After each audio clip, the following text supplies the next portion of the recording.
Bonsoir, petite vidéo du dimanche, quoi. Aujourd'hui, je vais revenir non pas sur Jean Pourbanov, bon, c'est passé, j'espère que ça s'arrêtera, qu'il n'y aura pas de retour, bon, peut-être qu'il y aura autre chose, mais bon, j'espère pas. J'ose croire encore au Père Noël, excusez-moi si je suis naïf, quoi. Aujourd'hui, je vais parler d'une review que je ne suis pas encore abonné parce que j'achète au fur et à mesure, et peut-être que je vais m'y mettre. Ça s'appelle la Furia. Vous pouvez voir, là, merde, non, ça ne passe pas. C'est Furia. L'État m'a censuré. Aidez-nous à riposter. Et derrière, on peut lire, mais pas encore tueur. Donc, je sais pas. Je sais, ouais, tu vois, ça passe pas. Ça passe mal. Donc, je vais simplement le citer. Alors, Furia, qu'est-ce que c'est? C'est plutôt un magazine trimestriel du, euh, euh, qui existe depuis au moins 2 ans et va entamer la troisième année, enfin j'espère. Et j'ai réussi à avoir le trimestriel du mois d'octobre, novembre, décembre 2025. Parmi les auteurs qui le composent, et on retrouve Monsieur Papacito, Marceau, Oberton, Julien Rochedy, Georges Jordi, Dose de France, Gilles Lartigot, Peno Lacuenta, Werewolf 4-9, K9. Non. Alors pourquoi est-ce que j'en parle? Parce que l'État semble vouloir le censurer, l'arrêter. Alors c'est un magazine, c'est un peu sur le principe de Charlie Hebdo, d'Harakiri, tout ça, mais de droite. Et visiblement, si j'ai bien compris, le SOS Racisme et la gauche n'aiment pas. Alors je trouve ce matin, je vais feuilleter un petit peu, et on retrouve les trucs habituels, c'est-à-dire ce que j'appelle les trucs, c'est-à-dire les articles, l'avertissement, le sommaire, enfin, le truc habituel de n'importe quel magazine. Et titre de l'édito de Laurent Magnier, mobilisation générale. Alors, je vous lis c'est toujours le même principe, mais la définition d'un mot. Ici, mobilisation. Alors, mobilisation, substantif féminin, opération qui a pour but de mettre une armée, une troupe sur le pied de guerre. Ben, c'est un peu ce qui se passe, quoi. Mais sur le pied de guerre, pour essayer d'aider. Je ne l'ai pas encore lu, hein, je ne fais que feuilleter. On a la fenêtre d'Obertons qu'on retrouve comme d'habitude, les premières pages, avec la fin de la Furia. On a Fondamental comme titre. On a quelques dessins. Alors bon, c'est à l'inverse, donc je vous montre pas parce que c'est bon, ça va pas aller, quoi. C'est toujours aussi la caricature de la justice française. Qu'est-ce qu'on trouve? On a Julien Rochedy avec des dessins de Godot qui revient justement sur Jean Pormanoff et ce qui s'est passé pendant quelques mois et notamment au mois d'août. Moi, j'en ai fait quelques-uns. J'ai découvert pas mal d'auteurs, de youtubeurs qui en parlaient. Ça a permis, hélas, sa mort m'a permis, je ne sais pas si c'est à cause ou grâce à sa mort, non, plutôt à cause de sa mort, de découvrir de nouveaux youtubeurs, quoi, oui, et de découvrir ce monde-là. Donc, bon, j'ai pas besoin de refaire ce que je peux dire, quoi, ce que j'en pense, vous en savez très bien, hein, ça a eu un succès. Voilà, c'est à mon niveau, un tout petit niveau, très très bas. Voilà, je vois qu'ils reviennent et que Godot a fait un dessin sur Jean Pormanov, je sais pas, hein, je regarde. Et on parle aussi d'Elisabeth Lévy, qui s'est fait emmerder par l'autre, quoi, mais qui écrit aussi dessus, qui est une des plumes de, de la Furia. Wasp aussi, Wasp, alors je ne sais pas, excuse-moi, je ne connais pas, je voulais m'excuser. Wasp, qui illustre l'article d'Elisabeth Lévy. Laurent Burton, Zest d'Orange Mécanique, hein. Donc ça aussi, ce sont des thèmes qui reviennent souvent. On a Nicolas Lévin avec un dessin de Miura. Laurent Burton, je reviens, excusez-moi, j'ai oublié de citer, les dessins sont de Marceau. Il est assez connu, j'ai pas besoin de faire, avec tous les mauvais jeux de mots, de faire un dessin pour savoir qui il est. Miura, pour illustrer les propos de Nicolas Lévin, je ne connais pas. Donc voilà, c'est Miura, je prononce. Donc là aussi, si vous connaissez, vous dites si je prononce bien. Moi, président, qu'est-ce que je ferais? Mais je sais pas. On a aussi un autre article de Pierre Mann, des dessins de Godot, j'attendrai Godot. La gauche contre les femmes. La gauche est résolument féministe. Sauf, nuance, Pierre Mann, lorsqu'il est question de sport, d'immigration, de pornographie ou de maternelle. Ce sont bien les dessins, hein, c'est bien l'illustration. Alors toujours Burton qui refait un dessin avec son ami Marceau.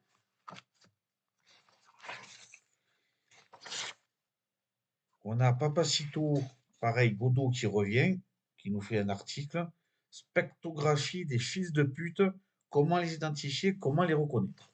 Là, ça peut être utile, hein. Avec ces fameux tests, es-tu un gros fils de pute, par exemple? Test, es-tu un bon physionomiste en matière de fils de pute? Et on peut les reconnaître. Voilà. Il y a ce fameux qui faisait ces fameuses vidéos Je suis venu pour sanctionner, qui ont été transposées dans la Furia.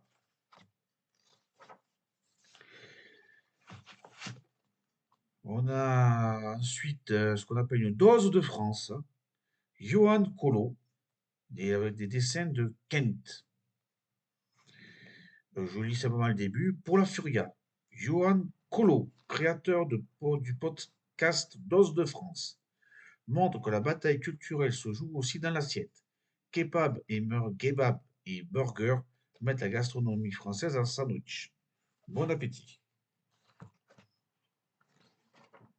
Voilà, je ne connaissais pas. Ni l'un ni l'autre, je découvre. On a aussi l'état des lieux de Peno La Cuenta, avec des dessins de Marceau et de Postcard Mind. Du stream sadique au commerce d'enfants, Peno déniche la combine qui te ressemble pour transformer ta misère morale en cash. Avec des dessins de Marceau qui revient aussi sur Jean Bormanoff. Je vous laisserai regarder. Toujours pareil, encore un article, Anthropologie de Laurent Burton, et avec des dessins de Marceau. Marceau en lui-même qui nous fait l'honneur d'un article et qui l'illustre par lui-même. Et on a le fameux roman photo avec notre ami de C'est dans l'air, Jean-Michel Cohen, je crois que c'est ça il s'appelle.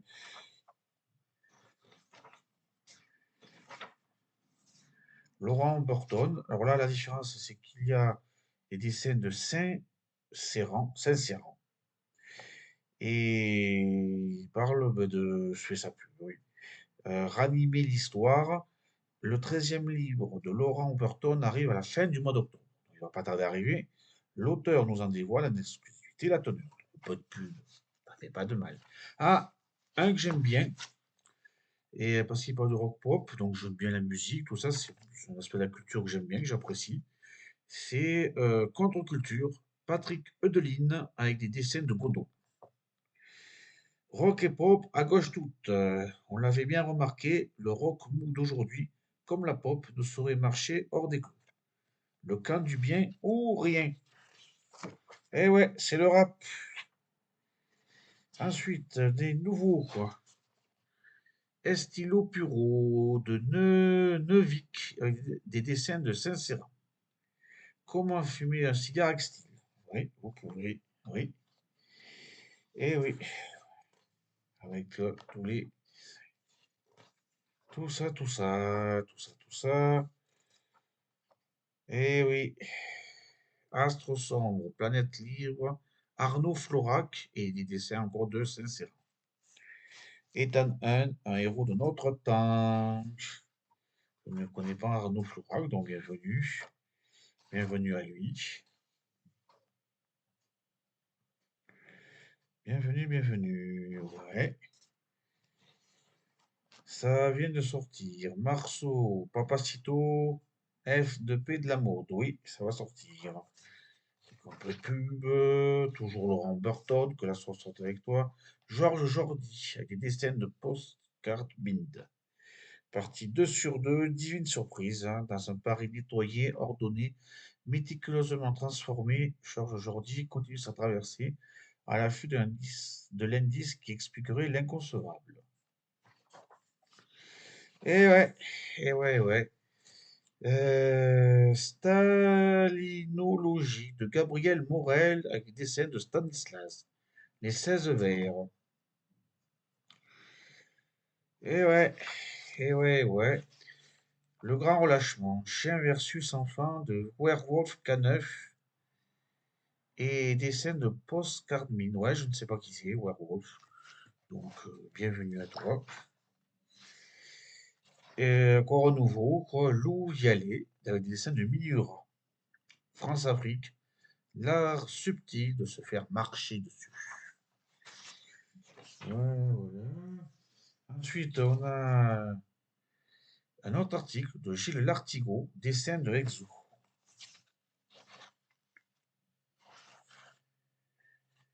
Horreur! Voilà. De Grégory Rose. Alors là, c'est à nouveau, je ne connais pas.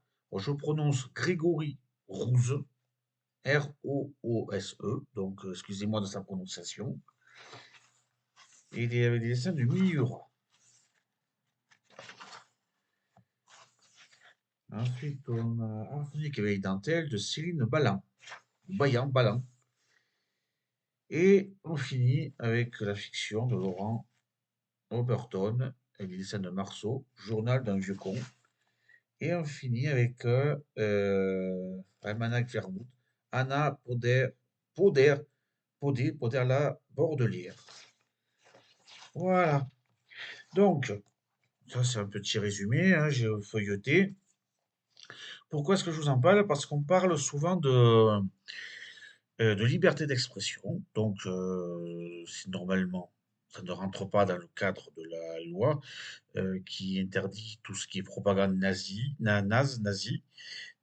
et faf. Donc, je crois qu'on pourrait parler de tout en France, parce que la liberté d'expression, elle existe, mais on ne peut pas tout dire quand même. On ne peut pas aller quand même dans l'outrance, pousser les gens au suicide. C'est déjà arrivé au 19e siècle. Il y a eu une première vague de loi pour encadrer, on ne va pas dire limiter, oui forcément, encadrer la liberté d'expression et le travail des journalistes. Le plus connu qui me vient à l'esprit, c'est dans les années 30 avec Salengro, terme repris par le non moins fameux Groland, pour leur président. L'acteur étant décédé depuis plusieurs années maintenant, mais que j'ai eu l'honneur de rencontrer au Fifi Gros. Donc, mes parents d'être allés, c'est très bien aussi, quoi, c'est notre vue. Et Salingro, ça a été suicidé. Plus récemment, sous le règne du roi François III de Mitterrand, on peut penser que peut-être éventuellement l'un de ses ministres, le Premier ministre qui s'est suicidé, comment il s'appelle? Maras pas mal, le pauvre. Comment il s'appelle? Comment il s'appelle? Je vais chercher. Je vais chercher. Bon, là, ici. Je me rappelle plus. Premier ministre suicidé. Ah, Pierre Bérégovoy. Voilà, ça me revient. Pierre Bérégovoy. Voilà, certains, on ne sait pas trop ce qui s'est passé. Certains pensent qu'il s'est suicidé. Euh, on pense que c'est comme Mitran. On pense qu'il a, c'est des chiens qui ont été lâchés. Bon, il est mort, il est mort. Donc on a le droit, moi je pensais qu'on pouvait le lire au même titre que Charlie Hebdo. Moi, je lis aussi Charlie Hebdo, ça m'arrive, hein, de temps en temps, il y a des sujets qui m'intéressent, qu'on pouvait le faire, que c'était autorisé. Visiblement, la Furia, pour SOS Racisme, ne rentre pas dans le cadre de la loi. En fait, tout au moins, ils essaient de faire pression, d'après ce que j'ai pu lire à droite, à gauche, notamment d'Oberton et de Marceau, qui ont parlé sur une des émissions de Frontières. Donc moi, je trouve ça pas normal. On a, on a beau ne pas être d'accord, c'est la liberté, on est encore libre de penser ce qu'on veut. Mais si on n'est pas d'accord, eh bien, on combat les idées, non pas le musulman, parce que ça, on fera taire les gens, mais on ne fera pas penser différemment. Moi, tu me fais taire peut-être parce que tu es plus fort que moi, physiquement, intellectuellement, ou tu as du pouvoir que moi je n'ai pas, mais tu m'empêcheras pas de penser ce que je veux. Et je m'exprimerai d'une autre manière, tu vois. Donc, si on arrête la Furia, ben, on s'exprimera autrement. On s'exprimera. Parce que je suis fidèle à la première heure. Donc, s'il faut s'abonner, je m'abonnerai. Parce que j'ai cru comprendre que pour l'instant, il n'y a pas forcément d'interdit. Mais qui aurait, selon Laurent Burton et Marceau, sur les revendeurs de journaux, les tabac presse, tout ça. Et j'ai compté attendre un petit peu pour m'abonner, puis j'ai eu la chance de tomber ce matin sur un journaliste, enfin pas un journaliste, un tabac presse qui le vendait, donc j'en ai profité. J'ai feuilleté un petit peu, j'ai feuilleté avec vous. Donc moi j'espère qu'on pourra encore les trouver dans les marchands de journaux, qui ne seront pas interdits, qu'on les laissera s'exprimer. Si vous n'êtes pas content, les gens de gauche, n'ayons pas peur de dire les mots, les gauchistes, mais combattez-les. Faites des vidéos sur Internet pour combattre les idées, achetez-le, certes, donnez-leur de l'argent, c'est peut-être bien pour eux, pas très bien pour vous, mais lisez-le et contrecarrez les différents articles et allez contre eux et démonter argument par argument. C'est un peu ce que on a les antifas dans la réalité. Vrai, on a les antifas qui vont tabasser l'extrême droite, notamment, bon, je connais un petit peu Lyon, quoi, qui vont se battre concrètement contre, je crois que c'est les remparts qui s'appellent. Il m'est arrivé de voir sur la place Bellecour à 16 heures une bagarre, et un gars des remparts par terre, quoi, à 16 heures, hein. Pas le soir, hein, pas en soirée ou à minuit. Non, non, c'est en fin d'après-midi, quoi. Euh, Ça me fait penser un peu à ça. Ce que vous faites, de manière un peu plus subtile, moins voyante, envers ce que fait SOS Racisme, c'est un peu ce que font les Antifa envers les remparts et les FAF. Et ce qu'ils font envers la Furia. C'est-à-dire qu'ils n'affrontent pas, c'est pas un débat d'idées, un affrontement d'idées. Si on fait taire l'autre, soit on peut le faire taire par la violence, soit pour la Furia, on essaie de les faire taire juridiquement, légalement, où on fait pression sur les gens. Donc visiblement, le tabac presse semble, où j'ai acheté la Furia, semble ne pas avoir de pression particulière. Voilà, j'ai pu le trouver. Donc il n'y a pas de raison. Donc tant que vous pouvez le trouver, achetez-le. Sinon, abonnez-vous, hein, il y a ce qu'il faut sur Internet. Où c'est que j'ai vu ça? Là, euh, pour offrir, ouvrez-le. Il y a un règlement, il y a un QR code. Où est-ce que j'ai vu ça aussi? Pour contacter aussi le service client, pour toute question relative à votre abonnement, pour vous abonner, pour commander dans ce numéro, il y a un numéro de téléphone 02 78 88 00 29, ouvert du lundi au vendredi de 9 heures à 18 heures, ou un email abo@afuria.fr. Voilà, vous pouvez vous abonner, vous demander des renseignements. C'est écrit, c'est public, donc j'ai le droit de le dire puisque c'est écrit donc je pense pas être embêté et alors ne les appelez pas pour les harceler, appelez justement pour vous abonner et ne les harcelez pas, soyez gentil avec eux et ce sont des numéros professionnels. Donc, vous pouvez les appeler. Voilà. Donc, continuons la lutte, hein. Continuons à nous exprimer, à avoir un avis différent des autres. Abonnez-vous à la Furia, achetez-le si vous pouvez, sinon abonnez-vous. Au revoir et à la semaine prochaine.